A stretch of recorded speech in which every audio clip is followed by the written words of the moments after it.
কোথায় আমল করবেন? এখন তো শুধু টাকা আছে বলে জামা কাপড় গাইতে ঘুরছে। হ্যাঁ, দেখলি মনে হয় আল্লাহর ওলি। যত মিথ্যা, ফেরফেরাবি, চিটিংবাজি, 2 নম্বরই যে করতে পারবে সেই ভালো। হক কথা বলতে গেলে মাথা যাবার ভয় আছে না নাই? হ্যাঁ। মিথ্যা বলেন সেই সেই সবচেয়ে দামি, চিটিংবাজি এই সবচেয়ে দামি, দাগাবাজি এই সবচেয়ে দামি, মুনাফিকি এই সবচেয়ে দামি। সেজন্য দুটো পায়ে ধরে বলছি, নামাজ পড়েন, চায়ের দোকানে গিয়ে মুনাফিকি করবেন না।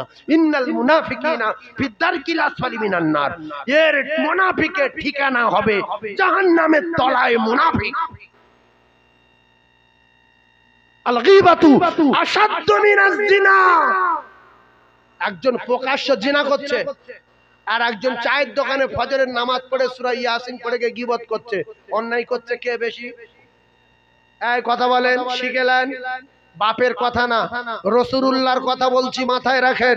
একজন তাহাজ্জুদ পড়ে গিয়ে চায়ের দোকানে বসে বসে গীবত করছে, আর একজন গোপনে জিনা করছে। এই যে শুধু স্বামী হয়ে গলায় মারা না, আর গিন্নি হয়ে শুধু ভ ভ করা না। স্বামীকে বলছে দাঁড়ান, কে বলছে? ফাতেমা বলছে দাঁড়ান, আমার আব্বা জানের দেওয়া চাদর খুব বেশি হলে 5 টাকা 6 টাকা বিক্রি হবে, কিন্তু আপনি এই চাদর নিয়ে 50-60 টাকার মাল কিনে নিয়ে আসছেন, কোন জায়গায় কি গন্ডগোল হয়েছে?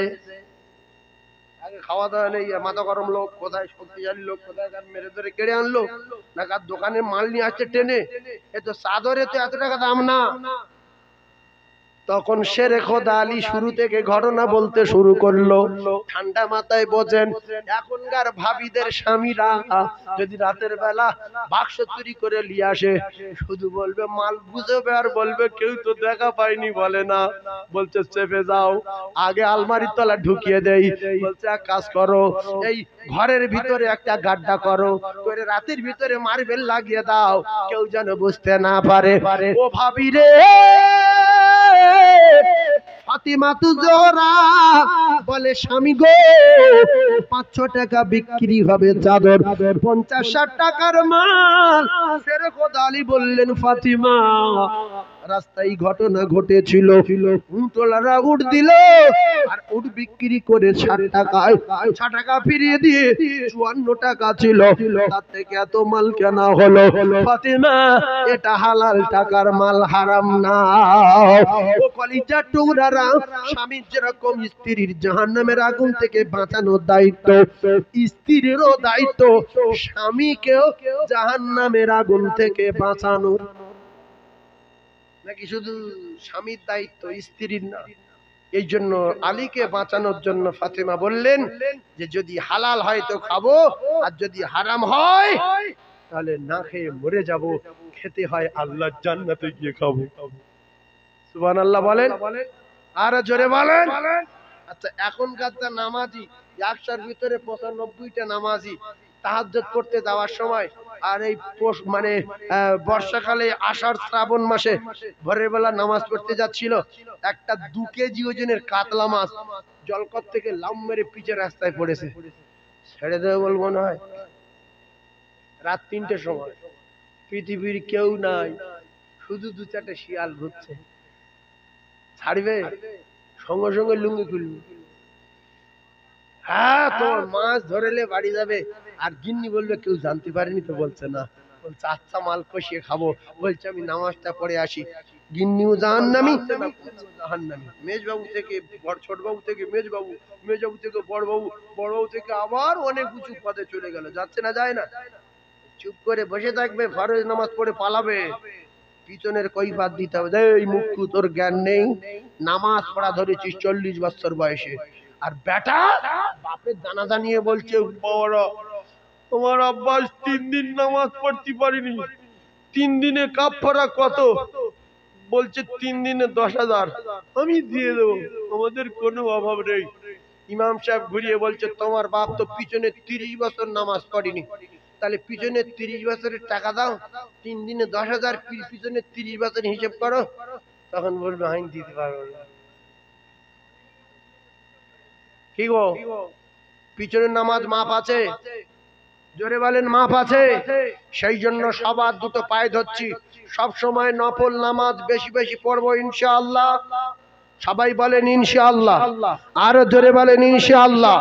কলিজার টুকরা ভাইয়েরা, আল্লাহ নবীর একজন সাহাবী, ও মুসলমান, বিশ্ব নবী হাবিবুল্লাহ তিনজন সাহাবীকে সঙ্গে নিয়ে, চারজন সাহাবীকে সঙ্গে নিয়ে আল্লাহ রাসূল নিজেই চললেন আব্দুল্লাহ আনসারী রাদিয়াল্লাহু তাআলা এর বাড়ি গিয়ে সালাম দিলেন, আসসালামু আলাইকুম। আপনারা জ্ঞানী মানুষ, বোঝার চেষ্টা করুন। সালাম দিচ্ছেন নবী, সাহাবী উত্তর দিলেন না, আবার সালাম দিলেন নবী, সাহাবী উত্তর দিলেন না। এখন নবী খুশি না বেজার? কথা বলেন। এই সালাম দিলে যদি উত্তর না দেয় রাগ হবে না? হবে না? রাগ হবে। সালাম দিচ্ছে নবী, আসসালামু আলাইকুম, আবার বলছে আসসালামু আলাইকুম। রাগ মাথায় উঠছে না? নবীর রাগ তো ধীরে ধীরে ওঠে। ফের বলছে আসসালামু আলাইকুম, বেরিয়ে এসে বলছে ওয়া আলাইকুম আসসালাম। নবী বললেন, আব্দুল্লাহ আনসারী রে, একটা কথা মাথায় রেখে দাও, তুমি ভালো করে জানো, আমি নবী যদি কারোর উপরে রেগে যাই, আমি নবী যদি কারোর উপরে নারাজ হয়ে যাই, আমার আল্লাহ পাক তার জান্নাতে দেবে না। তাহলে আমি নবী তোমার দরজায় আসলাম, তোমার বাড়ি এসে সালাম দিলাম, উত্তর দিলে না, আবার সালাম দিলাম, উত্তর দিলে না, আবার সালাম দিলাম, তৃতীয়বার সালামের মাথায় আমার কাছে এসে জবাব দিলে। আব্দুল্লাহ আনসারী কাঁদে, ইয়া রাসূলুল্লাহ, ইয়া হাবিবাল্লাহ, ইয়া রাসূলুল্লাহ, বেয়াদবি মাফ করুন। আপনি যখন প্রথম সালাম দিলেন তখন আমার স্ত্রী নামাজ পড়ছিল। ইয়া রাসূলুল্লাহ, আমাদের দুই স্বামী স্ত্রীর একটি মাত্র কাপড়, আমার স্ত্রী যখন নামাজ পড়ে আমি তখন উলঙ্গ অবস্থায় গর্তের ভিতরে বসে থাকি। ইয়া রাসূলুল্লাহ, আমি যখন নামাজ পড়ি আমার স্ত্রী উলঙ্গ অবস্থায় গর্তের ভিতরে চলে যায়। ইয়া হাবিবাল্লাহ, প্রথম সালামে আমার স্ত্রী নামাজে দাঁড়িয়ে আমি কি করে আমার স্ত্রীকে ডাকতে পারি? আমার স্ত্রী তো আল্লাহর সঙ্গে কথাবার্তা বলছেন। ইয়া রাসূলুল্লাহ, দ্বিতীয় সালামে তখন আমার স্ত্রী নামাজে, আমি কি করে আমার স্ত্রীকে ডাকতে পারি? কাপড় না পরে আমি তো আসতে পারি না। ইয়া রাসূলুল্লাহ, মাফ করে দিন। দ্বিতীয়বার সালামে আমার স্ত্রী সালাম ফিরিয়ে দিয়ে জলদি করে গর্তের ভিতরে গিয়ে কাপড়খানা দেওয়ার সাথে সাথে কোন রকমে জড়িয়ে আমি আপনার সালামের জবাব দিয়েছি, আমায় ক্ষমা করে দেবেন, আমায় ক্ষমা দিন। ইয়া রাসূলুল্লাহ, এত গরিব, এত গরিব, এত অসহায় আমি আপনার সামনে কি করে আসতে পারি? আপনি রাগ করবেন না। বিশ্ব নবী ঝরঝর করে কাঁদে, চারজন সাহাবী চোখের পানি জারি হয়ে যায়। আল্লাহ নবী বললেন, আব্দুল্লাহ, তুমি এত কষ্টে থাকার পরও তথাপি এক ওয়াক্ত নামাজ ছাড়ো না। ও আব্দুল্লাহ, শুনে রেখে দাও, তোমার কথা শুনে আমি রাসূলুল্লাহ আমার খুব ভালো লাগলো, কিন্তু একটা কথা, এই বাচ্চাটার গাছের গায়ে বেঁধে রেখেছো কেন? তোমার কথা শুনে আমার খুব ভালো লাগলো, কিন্তু এই বাচ্চাটা শিকল দিয়ে গাছের গায়ে বেঁধে রেখেছো কেন? উঠোনে, এ তো ভালো কাজ না। ইয়া রাসূলুল্লাহ, ইয়া হাবিবাল্লাহ, দিনের পর দিন অনাহারে থাকি, উনুন জ্বলে না, খাওয়া না, দাওয়া না, আমার এই বাচ্চাটার কয়েকদিন খাওয়া নাই। আমি রুজি তালাশে আমার স্ত্রীকে গর্তের ভিতরে রেখে আমি ওই পোশাকটা পরে বাইরে যাই। ইহুদির বাগানের একটা খেজুর গাছ আমার উঠোনে হেলা হয়ে আমার উঠোনে এসে গেছে। ওই গাছের পাকা খেজুর আমার উঠোনে পড়ে। ইয়া রাসূলুল্লাহ, আমার ক্ষুধার্ত বাচ্চা যদি গুড়িয়ে খায় আমার বাচ্চা জাহান্নামে যাবে। আপনি তো বলেছেন লা ইয়াদখুলুল জান্নাতা জাসাদুন গুযিয়া বিল হারাম, যে শরীরটা হারাম দিয়ে লালিত পালিত হবে, যার শরীরে হারাম যিনি ঢুকবে, হারাম খানা ঢুকবে, হারামকে শরীরটাকে বড় করবে, হারামকে লালিত পালিত হবে, ওই সন্তান জাহান্নামে যাবে। লা ইয়াদখুলুল জান্নাতা জাসাদুন গুযিয়া বিল হারাম। ইয়া রাসূলুল্লাহ গো, আমার ক্ষুধার্ত বাচ্চা আমি বাইরে চলে গেলে ওর মা তো ওই অবস্থাতে গর্তের ভিতরে বাসা, বাইরে আসতে পারবে না। আমার ছেলে যদি খেজুরি গুড়িয়ে খায় ইয়া রাসূলুল্লাহ, সেজন্য আমি বেঁধে রেখে যাই যাতে করে খেজুর পড়লে গুড়িয়ে খেতে না পারে। পরের গাছতলা থেকে আম গুড়িয়ে খাওয়া চুরি করে খাওয়া সমান। এই কথা ঠিক না?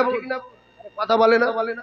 ভোরের বেলা আম পড়েছে ঝড়ে, নামাজি বলছে তার বেটা যা গুড়িয়ে লিয়ায়, গাছে আম পড়ে যা, ওরা সব ঘুমোচ্ছে যা। ও বাপ গিয়ে সব গুড়িয়ে আনলো। বাড়িওয়ালা দরজা খুলে দেখছে একটাও আম নেই। বলছে আল্লাহ যে নেছে এর মাথায় বাস পড়ুক, এর কপালে আগুন লাগুক, পেটে কাঁসর হোক। এর চেয়ে গু গুড়িয়ে খাওয়া ভালো। ভাই কথা ঠিক বলো না ভুল? পরের মাল চুরি করে খাওয়া হারাম, আর গু খাওয়া হারাম। লা ইয়াদখুলুল জান্নাতা জাসাদুন গুযিয়া বিল ও জাহান্নামে যাবে।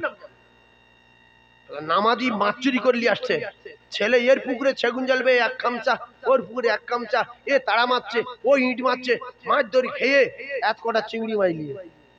বাপ বলছে আল্লাহ তোর ভালো করুক, ভালো করে ঝোল কর খাই, ওর সঙ্গে পালং শাক দে। আল্লাহ করতে নিয়েছি, বলছে উমুকের পুকুরে। বলছে কাকা ইট নিয়ে তেড়ে এসেছিল, বলছে খুব বাজে লোক, ফের বিকেলে যাবি, বাজারে যা ফের বিকেলে যাবি। আরে নামাজ পড়তে আসছে, এর জ্ঞান কাণ্ড কি রে, রাগটা কি? সাহাবী বাচ্চার কাচের গায়ে বেঁধে রেখেছে, ক্ষুধার্ত বাচ্চা, আমার বাচ্চা না খেয়ে মরে যাবে, আল্লাহ জান্নাতে গিয়ে খানা খাবে, কিন্তু হারাম খেয়ে জাহান্নামে যেতে দেবো না। এরা মানুষ শোনেন, আমল করে বাচ্চাদের চুরি করতে বলবে না। ভোরবেলা বাচ্চা বলছে আমার দরটা করলাম, খুঁজে ঝড় হয়েছে, গাছ আম পড়েছে, বলছে তাড়াতাড়ি বেরিয়ে তাড়াতাড়ি ছাতালে যা। হ্যাঁ বাবা যে তুই মাল গুড়িলে আমি তাহাজ্জুদ পড়তে যাচ্ছি, মাল গুড়িলে আমি তাহাজ্জুদ পড়তে যাচ্ছি। ডেমরি কেটে সর মারা করবে, বিহুক করে পড়ুক, যতদিন ঝড় হবে বাইরে বার হয়। কথা ঠিক না ভুল?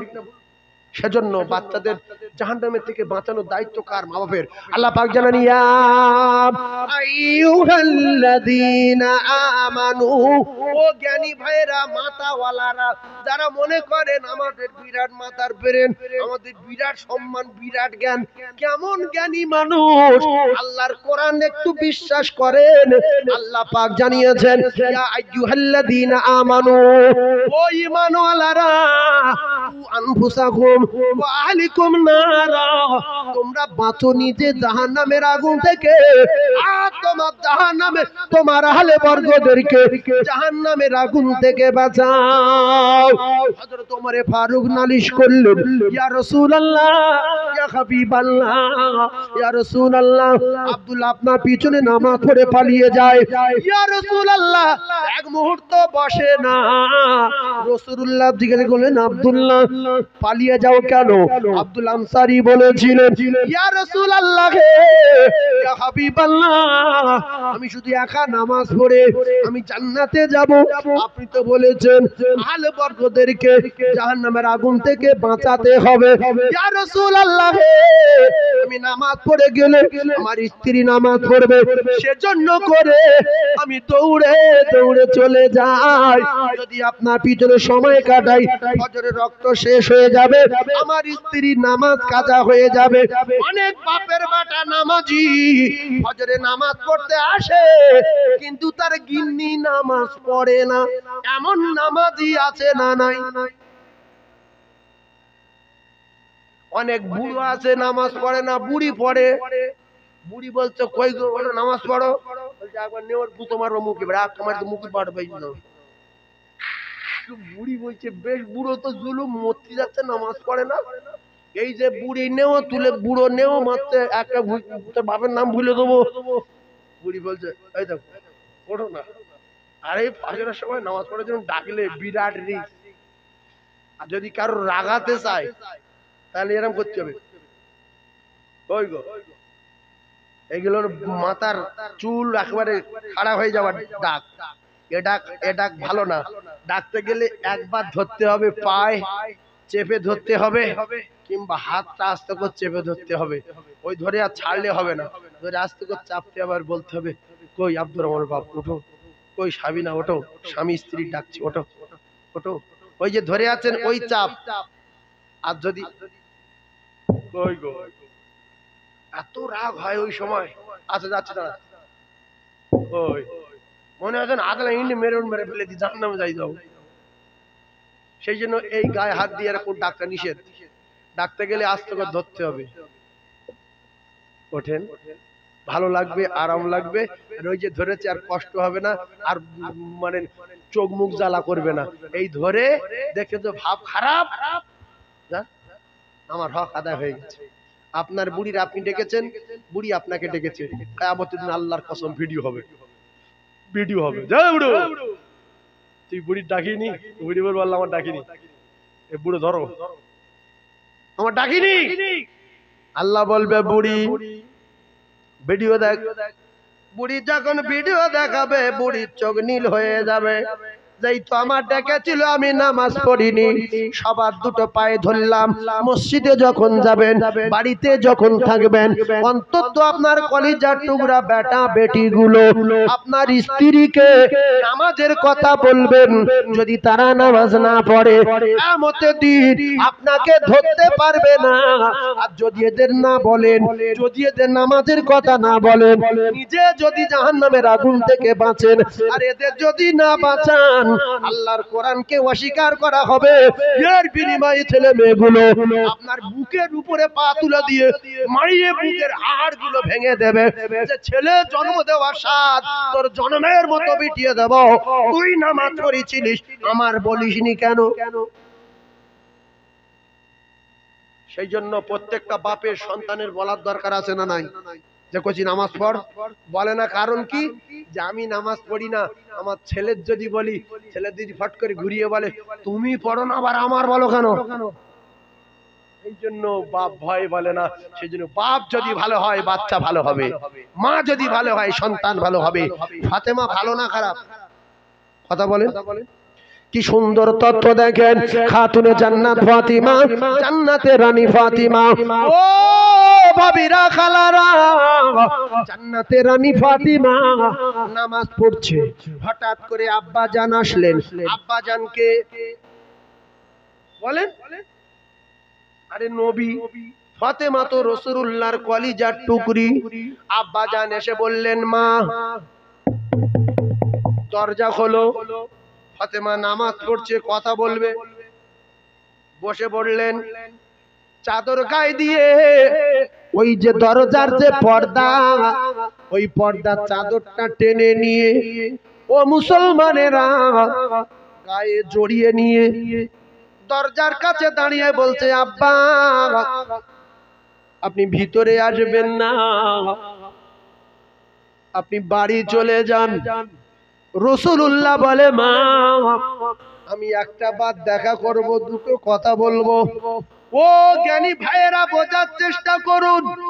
আল্লাহর নবীর বেটি বললেন, আব্বু আপনি চলে যান, আজকের আমি দেখা করতে পারবো না, কারণ আমার পরনা সেই রকম কাপড় নাই যে আমি আপনার সামনে যাব।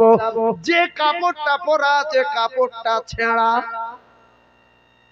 পর্দা গায়ে দিয়ে, দরজার পর্দা গায়ে দিয়ে বলছে, আব্বু চলে যান।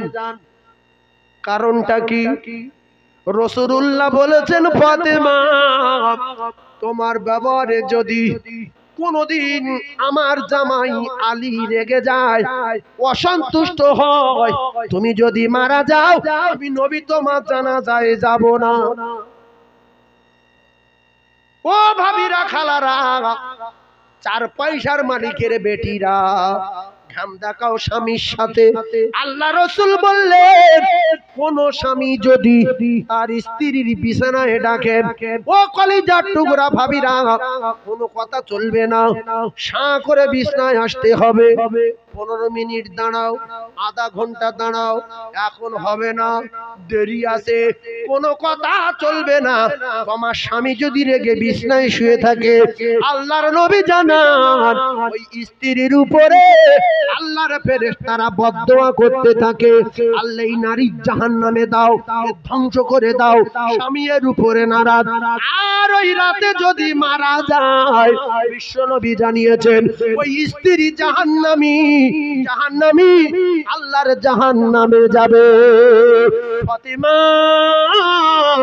কোনদিন কোন ব্যবহারে আমার জামাই আলী যেন তোমার উপরে রেগে না যায়, অসন্তুষ্ট না হয়, কারণ তোমার স্বামীর মান সম্মান ইজ্জত বাঁচানোর দায়িত্ব তোমার।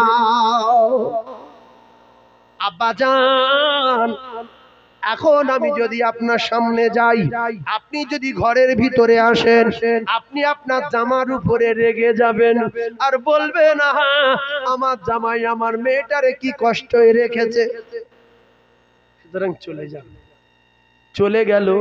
কলিজার টুকরা ভাইয়েরা, আমাদের ঘরে যে সমস্ত ভাবিরা আছে, কেমন বংশের মেয়ে, কোন বংশের মেয়ে, বিয়ারা বংশের মেয়ে কিছু আছে, যদি ছেঁড়া শাড়ি পরিয়ে স্বামী রাখে, বাপ যদি আসে সঙ্গে সঙ্গে বলবে, এই দেখ, এই দেখ, তুই কোথায় বিয়ে দিয়েছিস, দেখ, তুই মুকুল মারাই মরে যায়, সকাল থেকে খাইনি, পরনা শাড়ি নেই, এর চেয়ে বিষ কিনে দেখে মরে যাই, এই বেঈমানের সাথে বিয়ে দিয়েছিস, এই বেঈমান আমার একটা শাড়ি কিনে দেয়নি।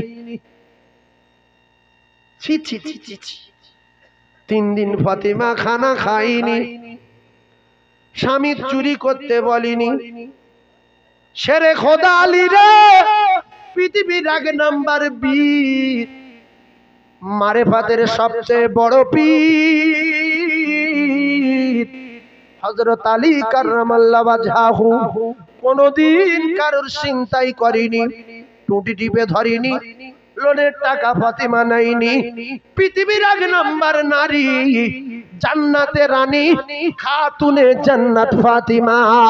কিতাবে লেখা तमाम পৃথিবীর যত নারী আমল করে ইবাদত করে আল্লাহ আল্লাহ রাসূলকে খুশি করে আল্লাহর জান্নাতে যাবে, সমস্ত নারীদের সরদারিনী হবেন যিনি, তিনি হলেন নবী নন্দিনী জান্নাতি রানী ফাতিমা। জোরে বলো, একটা মেয়ে কি এরকম হতে পারে? দুপুরবেলা খায়নি, বিকেলে সুদির টাকা নিচ্ছে, যেমন সুদ দাও, একটু কুকুরে পায়খানা খাবো দাও। ছি ছি ছি ছি। ফাতিমা তো জোহরা বাচ্চাদের কান্না সহ্য করতে পারেন না গো। ফাতিমা বলে, স্বামী গো, হাসান কাঁধে মারা যাব, হুসাইন কাঁধে বাজব না, আপনি এক কাজ করুন, আমার আব্বা জানে দেওয়া চাদর এইটা নিয়ে বিক্রি করুন, যদি 2-4 টাকা 5 টাকা দেয় তাহলে মদিনার বাজার থেকে আটা কিনে আনবেন, আপনার তো কয়েকদিন খাওয়া নাই, আমি ফাতিমা আমার খাওয়া নাই, হাসান হোসেন বাঁচবে না। ও কলিজার টুকরারা, ছেঁড়া পোশাকে ওই অবস্থায় কাকুতি মিনতি করে হযরত আলী কাররামাল্লাহু ওয়াজহাহু চাদর নিয়ে গেলেন মদিনার বাজারে।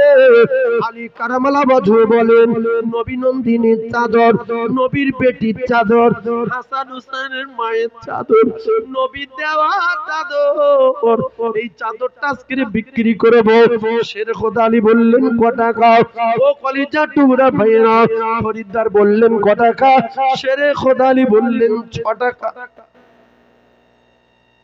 শিক্ষা নেন, না মানেন শিক্ষা নেন, চিনি ছাড়া। ভাই, নবীর দেওয়া চাদর সবার নেওয়ার আশা আছে না নাই? 6 টাকা নেন। খুব খুশি, বাজারে যাচ্ছে, একটা ফকির এসে বলছে, আলী আমি কয়েকদিন খাইনি, কিছু আছে দাও। মিথ্য কথা বলবে না দেবে? কথা বলেন। আমরা হলো তো সঙ্গে সঙ্গে ফকির ধরে বাঁধ দুম দেয়। কার কাছে চাইছিস তুই? আমার খবর জানি? তুই আমার কাছে টাকা চাইছিস?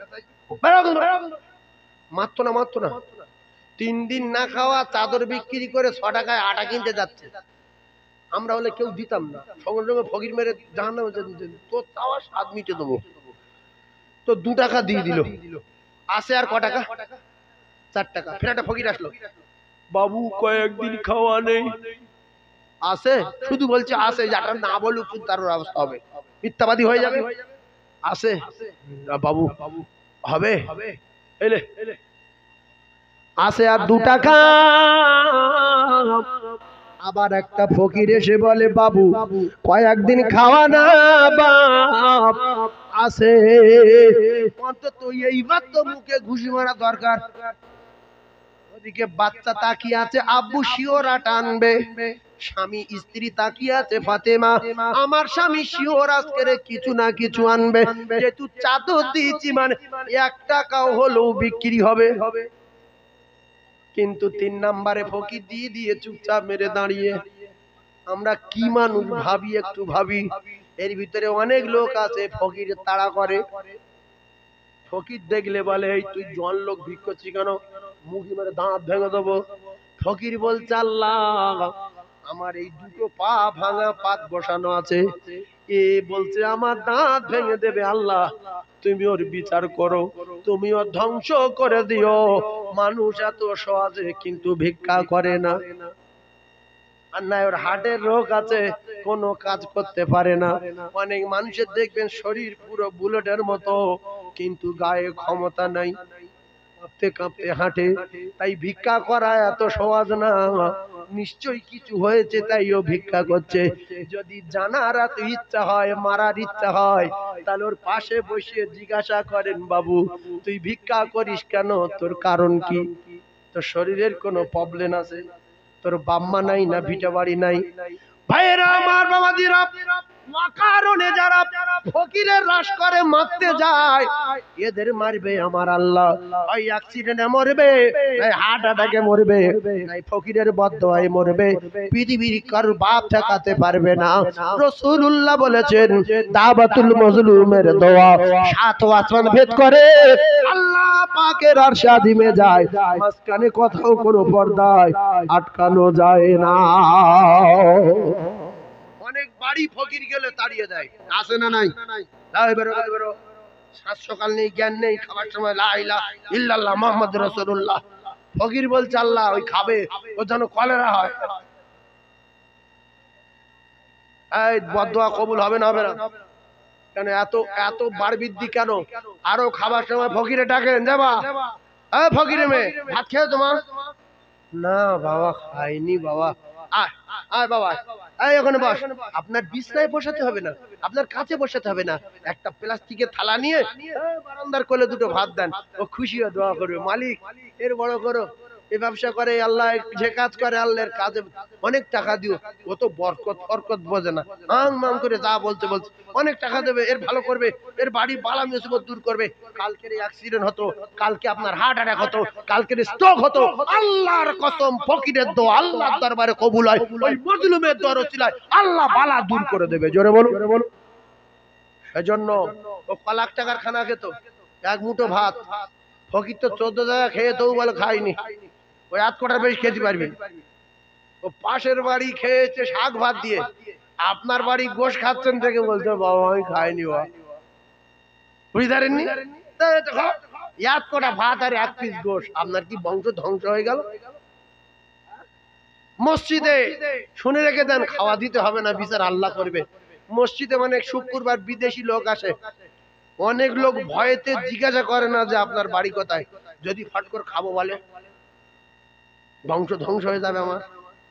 ছি ছি ছি ছি ছি, এমন মানুষ বেঁচে থাকা, আল্লাহু আকবার। এমন বখিল, আল বখিলু আদু বিল্লাহ, আল্লাহ চরম দুশমনে জাহান্নাম। রাসূল বললেন, সাহাবারা আমার টোটাল বিবিদের কারু ঘরে 1 শস্য পরিমাণ খাবার নাই, মেহমান খাওয়াতে হবে। একজন সাহাবী হাত তুললেন, সাহাবী বাড়ি গেলেন, স্ত্রী বলছো বাড়িতে খাবার আছে তো? বলছে খাবার কিচ্ছু নাই, শুধু কটা বাচ্চাদের জন্য একটুখানি খাবার আছে। বলছে আলহামদুলিল্লাহ, এই মেহমানটা রাসূলুল্লাহর মেহমান, তুমি তাড়াতাড়ি করে ওইটুকুনি ব্যবস্থা করো আর বাতি নিভিয়ে দাও, ঘরে লাইট নিভিয়ে দাও। যখন অজুহাতে হাদিস পাক এসছে, লাইট নিভিয়ে দিল, নিজেদের সেই বাচ্চাদের খানা, স্বামী স্ত্রীর খানা নাই, বাচ্চাদের খানাটুকু যেই খেয়ে নিল অন্ধকারে, সঙ্গে সঙ্গে লাইট জ্বালিয়ে দিও। রাসূলুল্লাহ বলেন আমার আল্লাহর আরশ খুশিতে বাগে বাগ হয়ে গেল। জোরে বলুন সুবহানাল্লাহ, আর জোরে বলেন না সুবহানাল্লাহ।